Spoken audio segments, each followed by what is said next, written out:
You'll never be anything without a degree. That's what my mother said the day I left college. My siblings laughed, my father shook his head, and I walked out with nothing but my backpack and a bruised ego. Years later, they still saw me as a failure, until the day they found out my name was on Forbes' 30 under 30 list. At the time, though, their words stung like a slap across the face.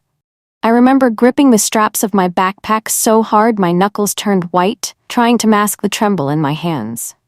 I hoped my family would at least offer a shred of encouragement or understanding, but they just watched me go as if I was a broken vessel, doomed to sink.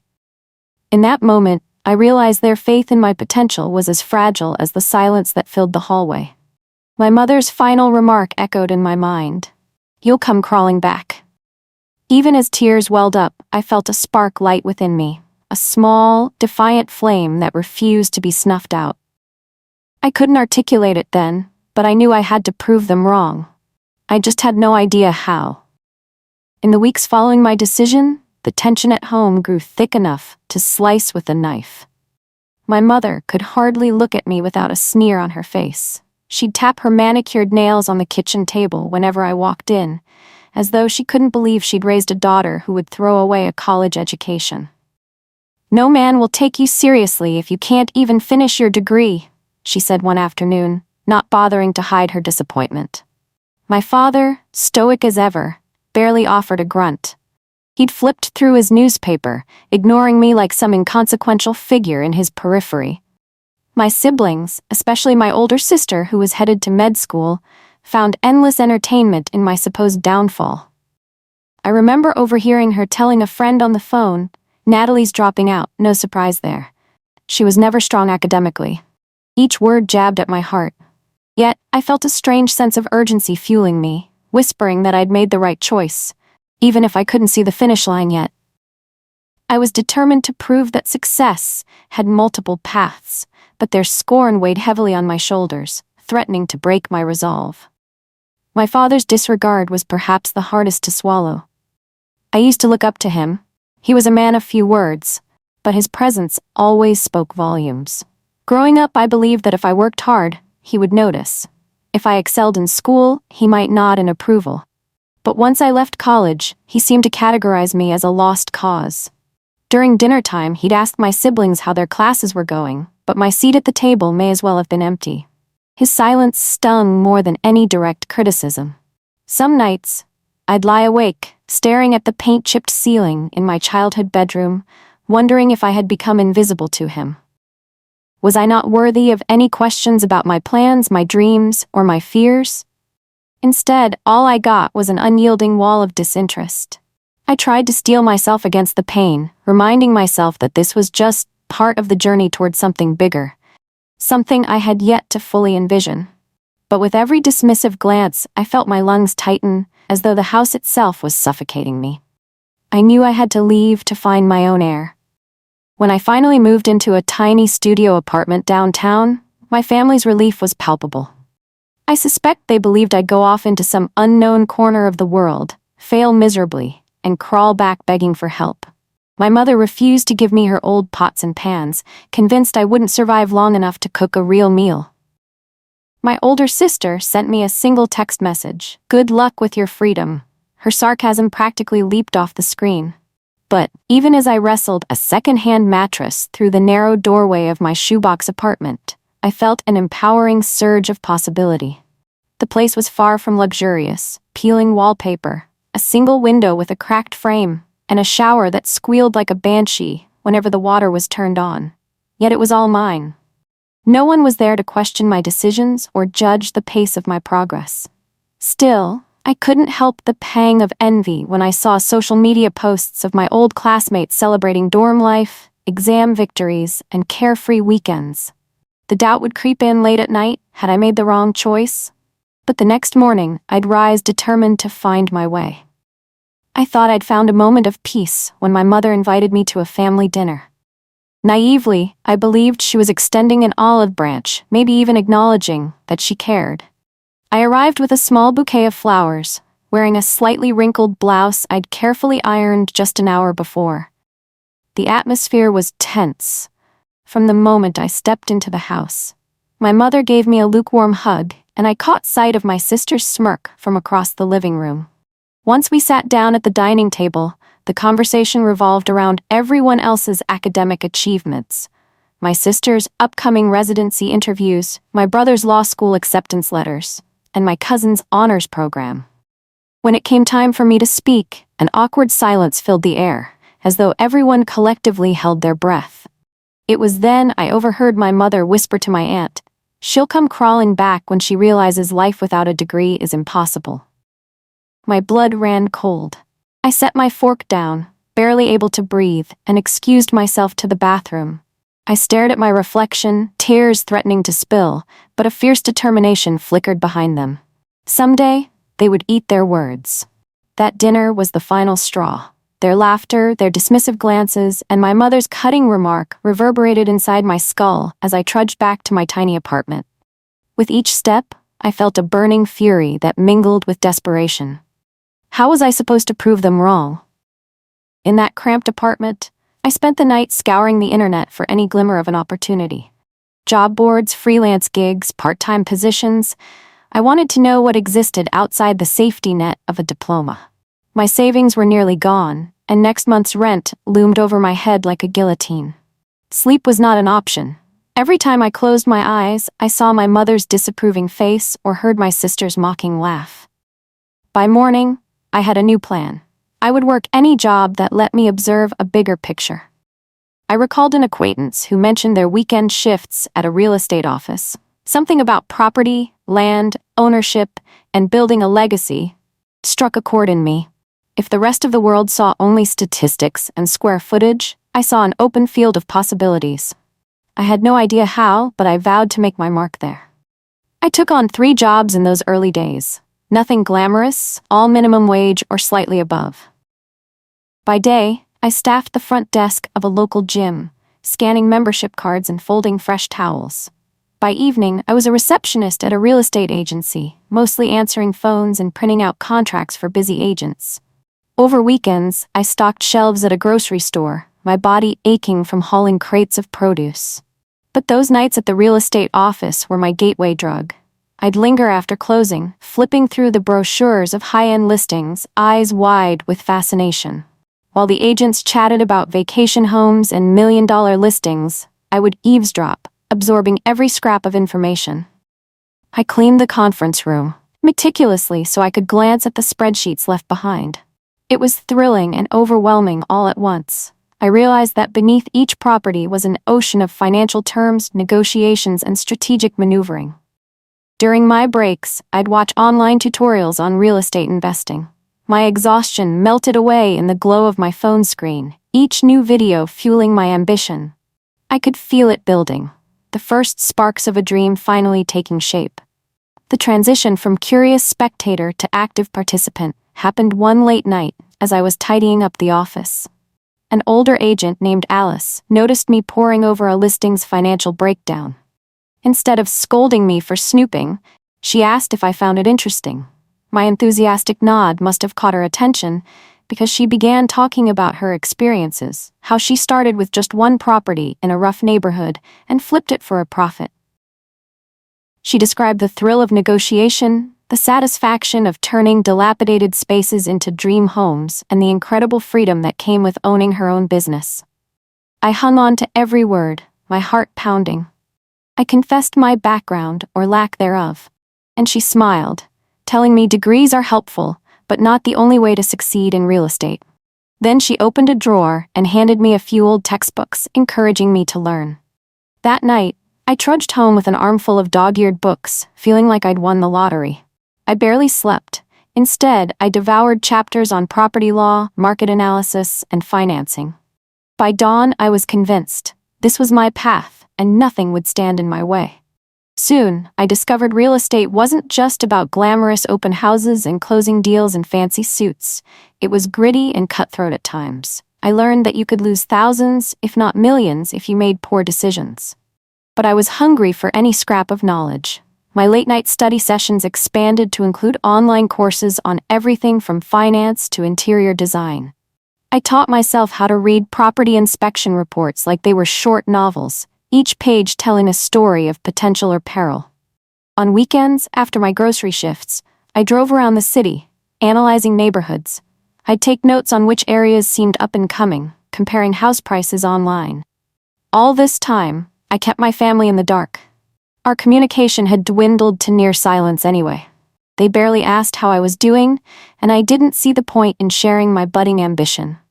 Part of me was afraid they'd demean it, twist my excitement into something childish and naive.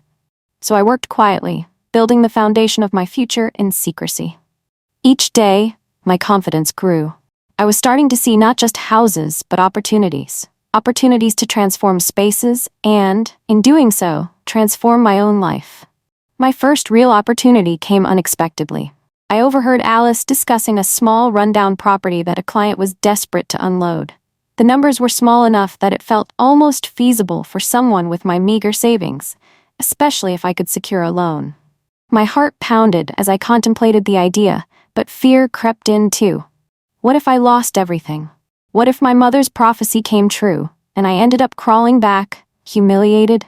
But a louder voice urged me forward, reminding me that if I didn't take risks now, I'd stay stuck forever. So I approached Alice. She helped me crunch the numbers, patiently showing me how to evaluate the cost of renovations against potential market value. Armed with newly acquired knowledge and a cautious loan, I purchased that tiny property. It was a shaky start. The plumbing was disastrous, the roof leaked, and I spent my weekends spackling holes in the drywall. Sweat, grime, and frustration became my constant companions. Yet each improvement felt like a victory, a tangible step towards something bigger. By the time I flipped that house, turning a modest profit, I understood one thing clearly. Real estate was my calling, and I was just getting started. Not every property was a success story, though. My second purchase was a nightmare. I was too eager to replicate my first triumph and didn't fully inspect the foundation. Cracks ran deeper than I realized, requiring costly repairs that ate into my budget. Contractors ran late, and unexpected fees piled up like debris in the dumpster. At night, I'd crash on a sagging air mattress in the property itself, alone with my spiraling thoughts. Bills, deadlines, and the haunting echoes of my mother's words all converged in my mind. I nearly broke when I maxed out my credit card just to pay for an emergency mold removal. But failure has a peculiar way of sharpening one's resilience. After nearly 6 months of living hand-to-mouth, I sold that property for a minuscule margin. It was hardly a success, but I didn't lose money, and more importantly, I gained priceless experience. I walked away battered but not broken, armed with an arsenal of lessons about due diligence, contractor vetting, and realistic timelines. I'd felt the sting of near defeat, yet my resolve only hardened. There was a fire in me that even setbacks couldn't extinguish. By the time I landed my first 7-figure deal, I had become unrecognizable to my past self. Gone was the timid girl with no direction and the crushing need for familial approval. In her place stood a young woman who understood the language of negotiations, could spot investment potential in even the most neglected buildings, and, most importantly, refused to let fear dictate her actions. That deal was a tipping point. It catapulted me from a scrappy, small-time flipper to a serious contender in the industry. I remember signing the papers in the conference room, my signature shaky yet purposeful. The moment the ink dried, I allowed myself a fleeting smile. It was happening. Still, a part of me was cautious. Success can be volatile, and I'd seen plenty of people lose it all just as quickly as they'd earned it. So, I kept my circle small, my ambitions large, and my progress under wraps. My family had no clue. They still thought I was working menial jobs, barely scraping by. Perhaps a darker part of me enjoyed the secrecy. I savored the idea that one day I could reveal everything, and they'd see just how wrong they were. Success bred more success. As my portfolio grew, I started attracting private investors who were intrigued by my eye for undervalued properties. With their backing, I expanded beyond single-family homes into commercial real estate, and then into multi-unit complexes. Each new acquisition felt like adding a puzzle piece to a grand masterpiece that only I could see fully. My days blurred into a frantic mix of site visits, financial negotiations, and back-to-back meetings. My phone buzzed incessantly with updates from lawyers, contractors, and potential partners. It was exhausting and thrilling in equal measure. Occasionally, I remembered my family's last words, the mocking laughter, and my mother's cold pronouncements. The old wounds would ache, but they also spurred me onward, driving me to aim higher. Late at night, when I stared at the city skyline from my new office, I'd imagine myself standing taller than the skyscrapers I now part-owned. I hadn't spoken to my family in months, partly due to pride, partly from fear of reigniting that old pain. But I knew the day of reckoning would come sooner or later. If nothing else, I wanted to be ready, financially, emotionally, and psychologically, for the moment I've finally told them who I'd become. It was a sweltering summer afternoon when I found myself reluctantly driving to another family gathering. My phone had rung the week before. My younger brother was graduating from high school, and my mother insisted I attend his celebratory barbecue. The tension in her voice suggested she still expected little from me. Part of me wanted to skip it altogether, but another part was curious. How would they treat me now, years later? I arrived at the old house feeling a swirl of nerves and anticipation. The yard was filled with relatives, laughter, and chatter about the future. I could see my mother fussing over the dessert table. She spotted me and froze, as though I'd disrupted her perfectly curated reality by merely showing up. My father remained seated in a lawn chair, gaze flicking toward me for a split second before returning to the ground. My sister, now in residency, greeted me with a quick up-and-down glance. The unspoken question hung in the air. "So, are you still struggling?" They assumed they knew the answer. I forced a polite smile, ignoring the knot in my stomach. Little did they realize, my life had changed exponentially, and their illusions were about to shatter. The afternoon dragged on, each conversation laced with subtle jabs at my perceived failures. "Did you ever go back to school?" an aunt asked, a trace of condescension in her tone. I simply shook my head and offered a non-committal, "I've been busy." My mother chimed in, explaining to anyone who would listen that, "Natalie's still doing odd jobs, I think." My sister smirked knowingly, but said nothing, probably assuming my pride had brought me here to endure their pity. At one point, she began bragging about her latest residency milestone, going into excruciating detail about the specialized medical procedures she was learning. I nodded politely, but inside I felt a spike of defiance. So this is what they still think of me, a perpetual dropout, living aimlessly. The real estate empire I had quietly built felt like a coiled spring inside my chest, waiting to release its tension. I wondered if they even noticed the small signs of success, my designer handbag, the luxury car parked down the street, or the confident way I carried myself now. Likely not. Their minds were stuck in the past, and I was preparing for the most satisfying reveal of my life. The turning point came when my cousin Sarah, who was usually glued to her phone, started squealing from across the yard. She rushed over with her screen in hand, eyes wide as saucers. "Natalie!" she exclaimed, nearly tripping over a lawn chair. "Is this really you?" Everyone paused, curiosity piqued. My heart hammered in my chest. She held out her phone, and there it was, a recent Forbes article titled 30 Under 30 Real Estate Moguls to Watch. My face and name were right there, accompanied by a brief summary of my achievements. The hush that fell over the yard was almost deafening. My mother peered at the screen, blinking in confusion, while my father shifted uncomfortably in his seat. My sister stepped closer, her eyes flicking from the phone to me, as though she couldn't reconcile the image with the person standing before her. My cousin didn't give them a chance to catch their breath. She read aloud my listed net worth, a staggering $150 million, built through strategic real estate acquisitions and developments. The words sounded surreal even to me. But what I relished most was the look on my family's faces. Utter, speechless astonishment. You could almost hear the gears turning in their heads as they tried to process the information. My father stood up, his expression a mix of shock and wounded pride. My mother's mouth opened and closed several times, resembling a fish gasping for air. My sister's confident smirk evaporated, replaced by a wide-eyed stare of disbelief. It was the moment I had dreamed about in my darkest hours, this grand, cathartic gotcha that validated every sleepless night, every heartbreak, and every ounce of pain. I let the moment breathe, letting the silence speak louder than any words could. Finally, my mother managed to ask, Is this a joke?" Her voice wavered with both confusion and desperation. I shook my head, a calm smile curving my lips. "No, Mom, it's not a joke." I glanced at my father, who looked as though he'd just realized the earth was round. "I've been working in real estate for years. I'm doing quite well." Understatement of the century, but I didn't see the need to flaunt more than the article already had. My sister clutched the phone as if it might reveal some hidden trick.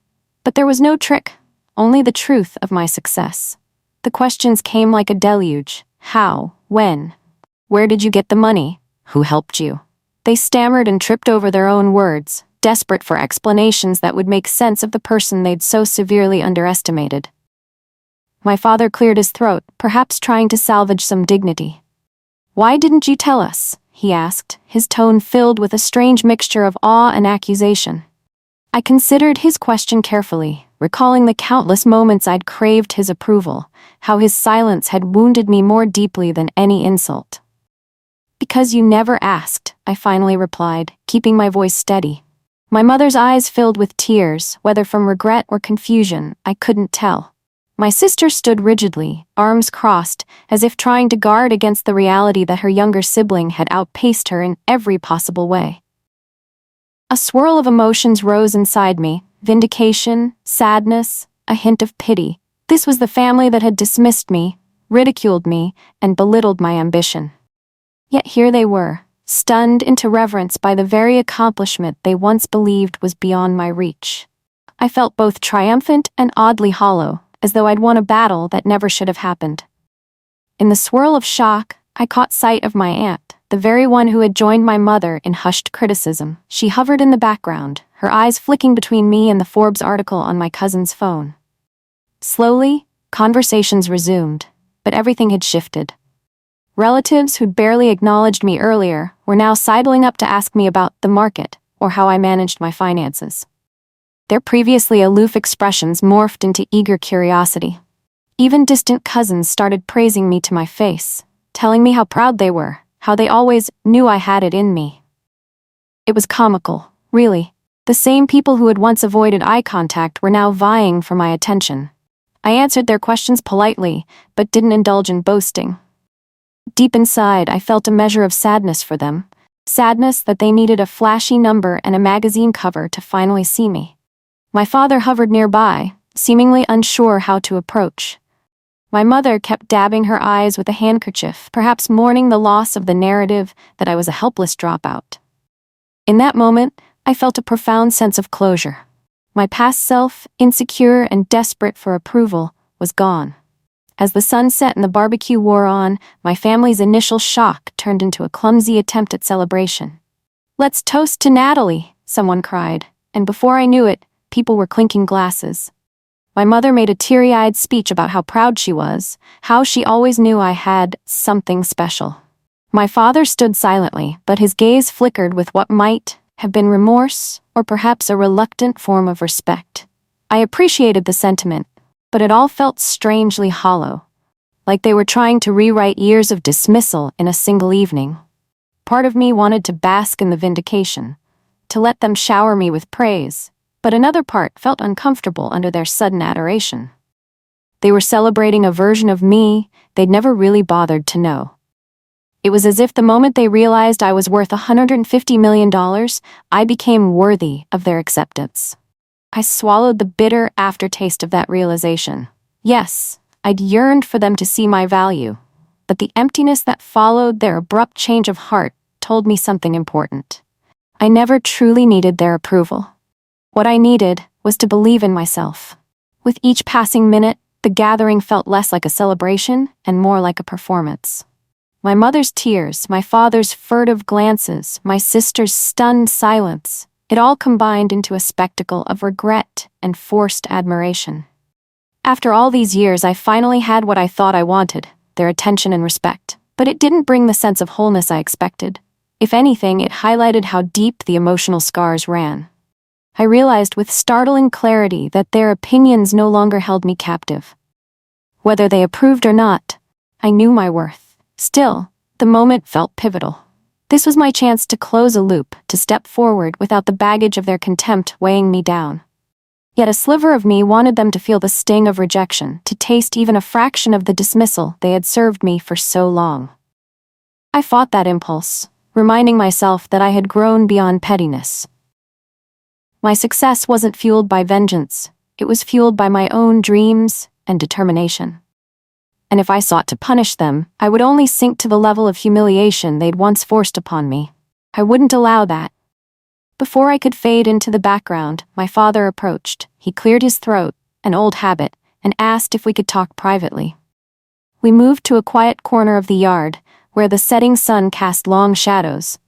He looked older, more vulnerable, as if the revelation of my success had chipped away at the stoic veneer he'd maintained for decades. "I'm sorry," he began, his voice low. He didn't specify what he was sorry for, the neglect, the disbelief, or the years of silent dismissal. Maybe it was all of the above. I nodded, a lump in my throat. For a moment, neither of us spoke. Finally, he asked, "Would you like to grab dinner sometime? Just us?" The request held a timid quality, like a child asking a friend to play. I felt a swirl of emotions, resentment, sadness, a glimmer of hope. All my life, I'd wanted him to see me, to acknowledge me. Yet I wasn't the same little girl yearning for her father's nod of approval. I was a woman who'd built an empire without him. So I just smiled, my heart heavy with conflicting feelings, and told him we'd see. The rest of the evening passed in a haze of half-hearted congratulations and awkward conversations. My mother made multiple attempts to corner me, to gush about how all of this must have been so hard, and how she never really meant those harsh words. In truth, I was too drained to dissect her sincerity. I nodded politely, responding with short, measured phrases. My sister hovered nearby, stony-faced and quiet. We shared a moment of eye contact, and for a split second, I saw the uncertainty behind her gaze, maybe even regret. She had always been the golden child, the shining example of academic excellence. Perhaps she was wrestling with the realization that the sister she once ridiculed had accomplished something extraordinary. As the moon rose overhead and the night air turned cooler, I decided it was time for me to leave. I'd done what I came for, though the resolution felt different than I'd anticipated. Instead of the triumphant, movie script ending, I felt a calm acceptance settle over me.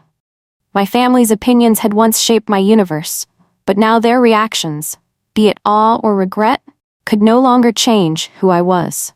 I gathered my purse and made my way toward the front porch. My father intercepted me one last time, voice quiet, eyes downcast. "Are you free for dinner next week?" he asked, fumbling with his words like someone unpracticed in humility. The rest of the yard seemed to hold its breath. A part of me wished I could say yes, to offer him a chance at reconciliation. But I wasn't ready to let them so easily into the life they'd once shunned. Nor was I obligated to soothe the confusion they felt over my success. With a polite smile, I replied, "Sorry, I have a business trip in Dubai." The words slipped out smoothly, echoing in the stillness of the night. I watched my father's face register the weight of that statement. His daughter was jetting off to the other side of the world for business, a tangible testament to the independence he once denied she could achieve. A hush fell as I stepped away, the cool night air swirling around me, carrying with it the fragments of a painful history. This was my final bow, a moment that felt like walking off stage after delivering the performance of a lifetime. They laughed when I dropped out. Now they're suddenly my biggest fans. Funny how that works.